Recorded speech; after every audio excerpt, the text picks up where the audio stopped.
नमस्कार, मैं धनंजय कुमार। स्वागत है आपका खबरों के साप्ताहिक विश्लेषण में। द प्रभाव का ये स्पेशल एडिशन सिर्फ उन दर्शकों के लिए है जो पूरे हफ्ते अपने काम में व्यस्तता के कारण अक्सर शाम को खबर नहीं देख पाते हैं और वो खबरें जरूरी होती है। इसीलिए हम एक साप्ताहिक विश्लेषण लेकर के आए हैं जिसमें हम चर्चा करेंगे हफ्ते भर की तमाम खबरों का एक साथ और बारीकी से उनका विश्लेषण होगा और देखेंगे और जानेंगे कि इसका आप पर और हम पर क्या असर होता है। इस पूरे हफ्ते जहां कोरोना का कहर देखने को मिला, तो वहीं दूसरी ओर मध्य प्रदेश में कांग्रेस की सांसें अटकी हुई हैं कि क्या कमलनाथ सरकार बचेगी या जाएगी। इसके साथ ही आज हम जानेंगे कि क्या है येस बैंक के ग्राहकों के लिए नई खबर और कैसे येस बैंक डूबा, इस पर भी पूरी चर्चा होगी। इसके साथ ही हंगामे के बीच संसद के दोनों सदनों में दिल्ली दंगे पर विशेष चर्चा हुई, पर भी आज हम बात करेंगे और उसके साथ ही ये भी जानने का प्रयास करेंगे कि महिला विश्व कप में कैसा रहा भारत का सफर और इसके साथ ही आने वाले आईपीएल को लेकर के क्या है अपडेट्स। तो आइए खबरों की शुरुआत करते हैं सबसे पहले कोरोना वायरस से। 120 से ज्यादा देशों में फैल चुका कोरोना वायरस अब रुकने का नाम नहीं ले रहा है। ये सबसे खतरनाक इसलिए है क्योंकि अभी तक इसका कोई वैक्सीन तैयार नहीं किया गया है और ना ही जल्द इसके मिलने की कोई संभावना जताई जा रही है। दरअसल ये पहला वायरस नहीं है जिससे इतनी बड़े पैमाने पर महामारी हुई है। इससे पहले भी बहुत सारे ऐसे वायरस आ चुके हैं, चाहे हम हांगकांग का जिक्र करें, वेस्टर्न अफ्रीका का, ठीक है, मैक्सिको, लेकिन इन सब के बारे में हम बाद में बताएंगे। लेकिन उससे पहले आपको ये जान लेना चाहिए कि कनाडा के प्रधानमंत्री जस्टिन ट्रूडो की पत्नी को कोरोना हो गया है।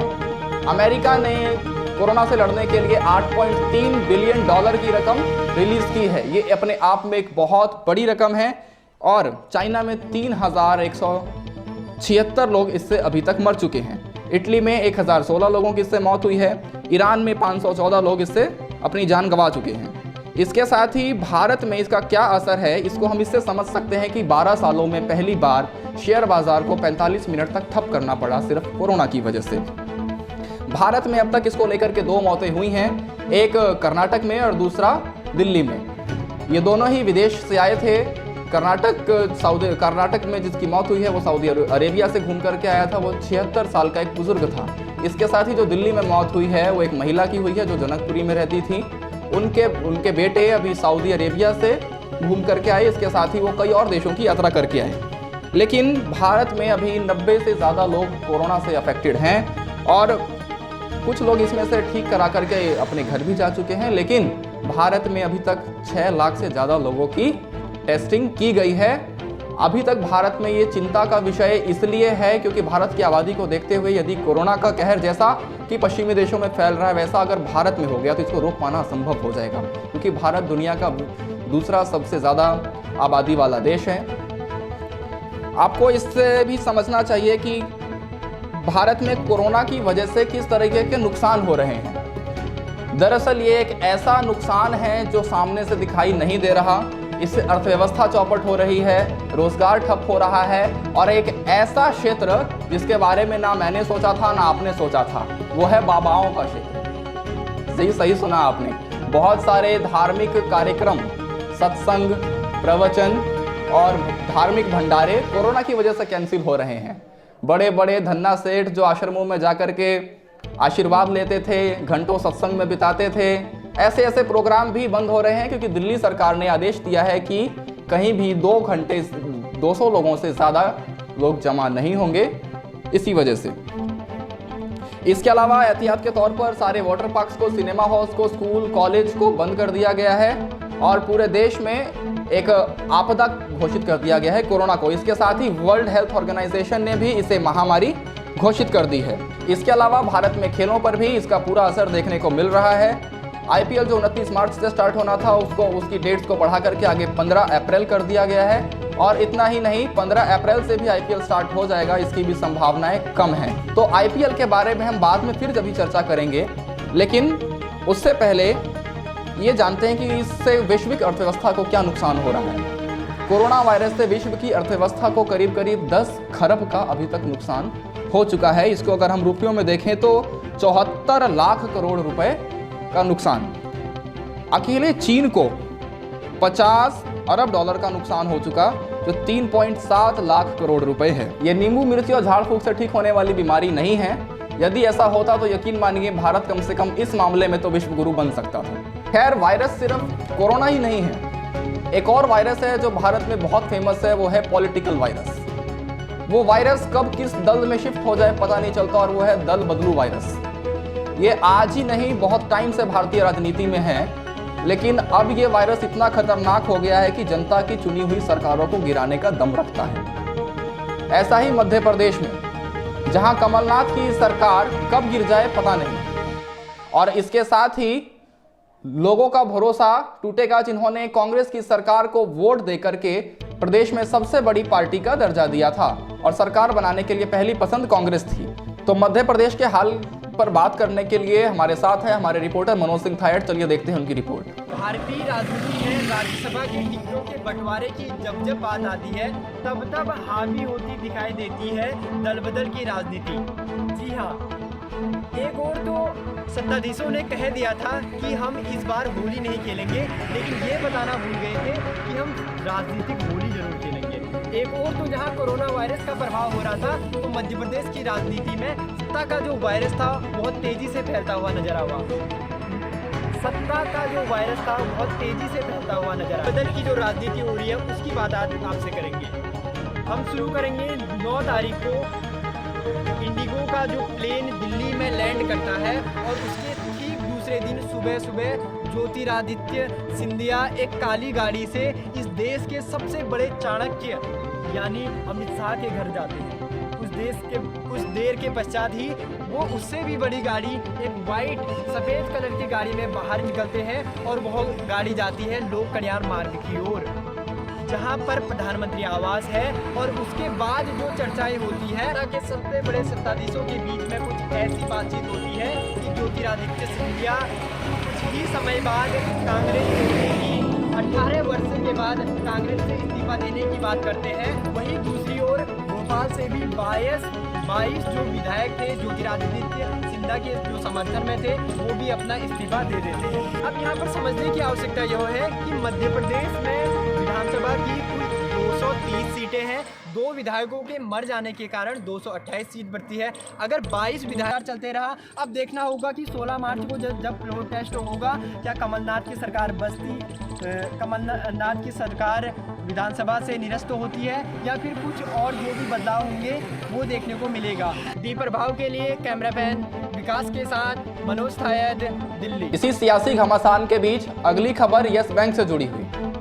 इस पूरे हफ्ते जो कोरोना के वायरस के बाद जो सबसे बड़ी खबर रही वो यस बैंक की रही। यस बैंक के ग्राहकों की रातों की नींद उड़ गई है जानने के बाद कि आरबीआई ने 5 मार्च को यस बैंक का बोर्ड भंग कर दिया है और उसे अपने नियंत्रण में ले लिया है। प्रशांत कुमार को, जो एसबीआई के पूर्व एमडी थे, उनको यस बैंक का नया एमडी बना दिया है और ग्राहकों के लिए पैसा निकालने की लिमिट 50,000 रुपये 1 महीने की तय कर दी है। इससे ज़्यादा पैसा अपना निकाल सकते हैं, जमा तो करवा सकते हैं, लेकिन इससे ज़्यादा आप निकाल नहीं सकते हैं। लेकिन दर्शकों के मन में ये प्रश्न आता है कि ये अचानक यस बैंक में इतनी बड़ी गड़बड़ी कैसे हो गई, अचानक इतना बड़ा बैंकिंग कोलैप्स कैसे हो सकता है। जानकारों की माने तो ये अचानक नहीं हुआ। 2017 में ही आरबीआई ने अपनी निगरानी शुरू कर दी थी।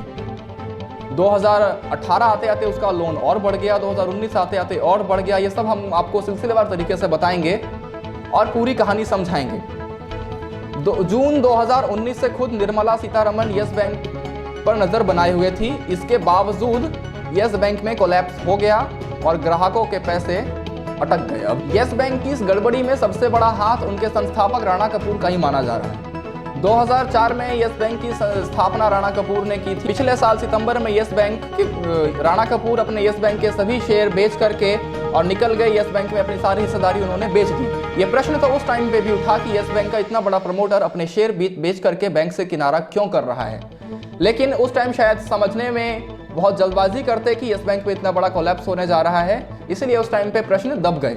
लेकिन इसका जो कुल एनपीए है अभी वो 44,000 करोड़ का है, जिसमें से 20,000 करोड़ का आरोप अकेले राणा कपूर के ऊपर लग रहा है कि उन्होंने अपने करीबियों को, कुछ फाइनेंशियल कंपनीज को, नॉन बैंकिंग फाइनेंशियल कंपनीज और कुछ कॉरपोरेट कंपनियों को लोन दिया, अपने निजी रिश्तों को देख करके दिया, जो सारा पैसा बैड लोन में चला गया। बैड लोन वो लोन होता है जिसको बैंक एक बार जारी कर दे तो वो वापस आने की उम्मीद नहीं होती। ऐसे लोन को बैड लोन की कैटेगरी में डाल दिया जाता है। 44,000 करोड़ रुपया ऐसा भी बैड लोन है यस बैंक के ऊपर। लेकिन आपको बताते हैं कि इसकी क्रोनोलॉजी क्या रही। 2014 में यस बैंक की कुल 55,000 करोड़ की देनदारी थी। 2015 में ये बढ़कर के 75,000 करोड़ हो जाती है। 2016 आते आते ये 1 लाख करोड़ और 2017 आते आते 1,32,000 करोड़। ये वो पैसा है जो यस बैंक ने कर्ज दे रखा है। ये सारा पैसा बैड लोन नहीं है, सारा पैसा डूबा नहीं है, लेकिन कर्ज दे रखा है इतना पैसा। इसके बाद 2018-19 आते आते जो उनका पूरा देनदारी हो जाता है यस बैंक का 2,40,000 करोड़ रुपए। तो अब आप समझिए, जब 2017 में ही ये बातें सामने आने लगी कि यस बैंक में क्राइसिस है, कुछ कोलैप्स की संभावनाएं हैं, उसके बाद भी यस बैंक की 2017 में आरबीआई ने निगरानी शुरू कर दी। उसके बाद भी 1 लाख करोड़ रुपया का लोन बांट दिया गया यस बैंक की तरफ से। निगरानी होते हुए भी राणा कपूर सितंबर 2019 में अपने शेयर बेच करके किनारे हो जाता है। जून 2019 से खुद निर्मला सीतारमण निगरानी कर रही थी और अपनी नजरें बनाई हुई थी, या ये कहें कि उनकी नजरों में इतना दम नहीं था कि इस बैंकिंग को कोलैप्स से रोक पाता। अब इस बैंकिंग को बचाने के लिए क्या किया जा रहा है, क्या उपाय हो रहे हैं, उन पर नजर डालते हैं अब जरा। अब इस बैंक को बचाने के लिए तमाम बाकी के बैंक मिलकर के अपना पैसा लगा रहे हैं, जिसमें से 7,250 करोड़ रुपए अकेले स्टेट बैंक इन्वेस्ट करेगा यस बैंक में। वो 10 रुपए, पहले तो आप ये समझिए कि इसके जो शेयर हैं इसकी हालत क्या है इस टाइम। यस बैंक के एक शेयर की कीमत इस टाइम 15 रुपए है। पिछले साल मार्च में इसके एक शेयर की कीमत करीब 280 रुपए थी। इस टाइम वो घट करके 10 रुपए आ गया। 280 रुपए का शेयर 10 रुपए में। अब yes state bank of India yes bank का शेयर 10 रुपए के हिसाब से उसका 49% शेयर खरीद रहा है। 280 रुपए का शेयर स्टेट बैंक अब 10 रुपए के हिसाब से खरीद रहा है, 10 रुपए पर शेयर, और अपना 7,250 करोड़ रुपया यस बैंक में इन्वेस्ट करेगा। इसके साथ ही अब चर्चा करते हैं दिल्ली दंगों को लेकर। इस हफ्ते संसद में इस पर चर्चा हुई, विपक्ष ने चर्चा की मांग की थी, चर्चा हुई भी, और चर्चा से क्या बातें निकल कर के आई, इसको जानने के लिए हमारे साथ हैं संवाददाता साहिल वल्द्यान जी। आज हम संसद में हुई चर्चा, दिल्ली के दंगों पर हुई संसद में चर्चा पर बातचीत करेंगे। संसद में लोकसभा एवं राज्यसभा में बातचीत हुई थी, जिसमें विपक्ष का मुख्य जोर इस बात पर रहा था कि दिल्ली पुलिस ने कार्रवाई जल्दी से नहीं की। 3 दिन तक दिल्ली पुलिस किस विषय पर, किस कारण से बातचीत करती रही, 3 दिन बाद दिल्ली पुलिस ने कार्रवाई शुरू की। और वही सत्ता पक्ष की जो अमित शाह माननीय दिल्ली के दंगों पर विशेष सत्र आयोजित किया गया लोकसभा में, जिस पर अमित शाह ने साफ करते हुए बताया कि दिल्ली पुलिस को शाबाशी दी कि उन्होंने 36 घंटे में दंगे पर रोक लगाई। वहीं विपक्ष का आरोप रहा, पूरे विपक्ष, कांग्रेस, आप, एनसीपी, सभी सांसदों ने इस बात पर जोर दिया कि दिल्ली पुलिस ने देरी की, न्याय करने में, कार्रवाई करने में काफ़ी देरी की। उसी के साथ कई लोगों ने अंकित शर्मा, आईबी के ऑफिसर अंकित शर्मा की हत्यारों पर भी कार्रवाई करने पर ये बात कही कि सरकार ने ज़्यादा टाइम लगाया, पुलिस फोर्स ने अपना काम ढंग से नहीं किया। और मुख्य जो इस पे बात थी, मुद्दा जाके एनसीआर एनपीआर पे भी उठा। उसमें गृह मंत्री अमित शाह ने ये बात क्लियर कर दी कि डाउटफुल जो है उसमें डी कहीं भी नहीं लगेगा, उसमें केवल एक सर्वे टाइप होगा जिसमें सभी की जानकारी निजी ली जाएगी। कपिल सिब्बल ने एनपीआर पर सवाल उठाए तो उसके जवाब में अमित शाह ने ये कहा कि जिसके पास जो दस्तावेज नहीं है उनसे वो दस्तावेज नहीं मांगे जाएंगे और किसी के भी नाम के आगे डी नहीं लगेगा, अर्थात डाउटफुल का शब्द नहीं लगेगा। उसी और दूसरी तरफ विपक्ष के कई सांसदों ने पुलिस पर भी आरोप लगाते हुए कहा कि पुलिस ने कार्रवाई ढंग से नहीं की, काफ़ी लंबा टाइम लगा दिया। दूसरी तरफ गृह मंत्री अमित शाह ने ये साफ कर दिया और पुलिस को शाबाशी दी कि जिसने 36 घंटे में दंगों को रोकने पर कामयाबी की। और दूसरी ओर विपक्ष का एक मुख्य आरोप ये भी लगा कि केंद्रीय गृह मंत्री क्यों नहीं गए सड़कों पर लोगों से हिंसा को रोकने के लिए। उसी पर अमित शाह ने ये साफ करते हुए कहा कि मैं अगर वहाँ जाता तो वहाँ पुलिस मेरे पीछे लगती, जिसके कारण पुलिस अपनी कार्रवाई ढंग से नहीं कर पाती, जिसके कारण अमित शाह सड़कों पर नहीं गए दंगे को रोकने के लिए। दिल्ली दंगों के संदर्भ में 700 से अधिक प्राथमिकी दर्ज की गई और जिसमें 2,647 लोग गिरफ्तार किए गए हैं। गृह मंत्री ने ये भी साफ करते हुए बताया कि उन्होंने फेस आइडेंटिफिकेशन सॉफ्टवेयर का प्रयोग किया, जिससे यह भी पता चला गया कि 300 लोग जो कि उत्तर प्रदेश से आए थे, जिन्होंने दंगा फैलाने में, दंगों में जिनका हाथ था, ऐसे 300 लोगों के भी नाम सामने आए हैं, जिनका सॉफ्टवेयर में वोटर आईडी कार्ड और ड्राइविंग लाइसेंस के तहत वो सॉफ्टवेयर काम करता है और उनकी आइडेंटिफिकेशन की जाएगी। और ये भी दावा किया गया है कि उनको पकड़ने के लिए, उनकी जानकारी हासिल करने के लिए अखबारों में भी उन आरोपियों की तस्वीर आएगी, जो उसके बारे में जानकारी सरकार को दे सके। और सरकार ने ये आश्वासन दिलाया कि जो भी आरोपी दंगे में शामिल था, वो चाहे पाताल में भी हो, उसको ढूंढा जाएगा और उसको उसकी सज़ा दी जाएगी। तृणमूल के सांसद ने गृह मंत्री के इस्तीफे की भी मांग की।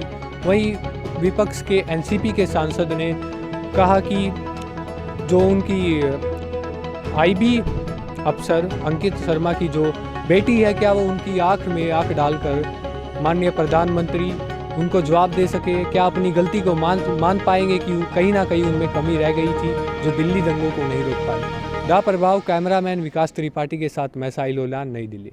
चलिए अब शुरू करते हैं आईपीएल की चर्चा। दूसरा ऑप्शन ये है कि अभी तक जो आईपीएल में मैच होते थे, सैटरडे और संडे को डबल मैच होते थे। अब क्योंकि दिन कम बचे हैं आईपीएल में, दिन घट गए हैं, तो फिर हम ऐसा कर सकते हैं कि सैटरडे संडे को जो 2 मैच होते थे वो रोज ही 2 मैच करवा दिए जाए। इससे क्या होगा, समय की बचत होगी और आईपीएल के दर्शकों का भी मन नहीं टूटेगा। इसके अलावा जो चौथा ऑप्शन है वो ये है कि वेन्यूज कम कर दिए जाएं, 2 वेन्यूज रखी जाएं जहां पर सारे मैच करवाएं। इससे आवाजाही बचेगी और ज़्यादा क्षेत्रों तक ये आईपीएल डायरेक्ट नहीं फैल पाएगा, जिससे कि जो कोरोना का एक बहुत बड़ा कारण माना जा रहा है। तो खैर देखिए इन ऑप्शंस में से क्या बीसीसीआई अपनाता है, आईपीएल होता है या नहीं, ये तो बीसीसीआई के अब निर्णय के ऊपर है। लेकिन ऐसे तमाम कुछ सुझाव हैं जो बीसीसीआई इस टाइम जिन पर विचार कर रहा है, उनकी चर्चा हमने करी। अब समय है आपसे विदा लेने का। यदि आप चाहते हैं किसी खबर पर विस्तार से और चर्चा करना, तो आप हमें कमेंट बॉक्स में अपना सुझाव दे सकते हैं। हमसे संपर्क करने के लिए कमेंट बॉक्स डिस्क्रिप्शन में ईमेल आईडी है दिया हुआ है, आप उस पर भी हमसे संपर्क कर सकते हैं। आप देखते रहिए द प्रभाव, खबरों के साप्ताहिक विश्लेषण में। बहुत बहुत धन्यवाद। मैं धनंजय कुमार। चलिए चलते हैं उनके पास और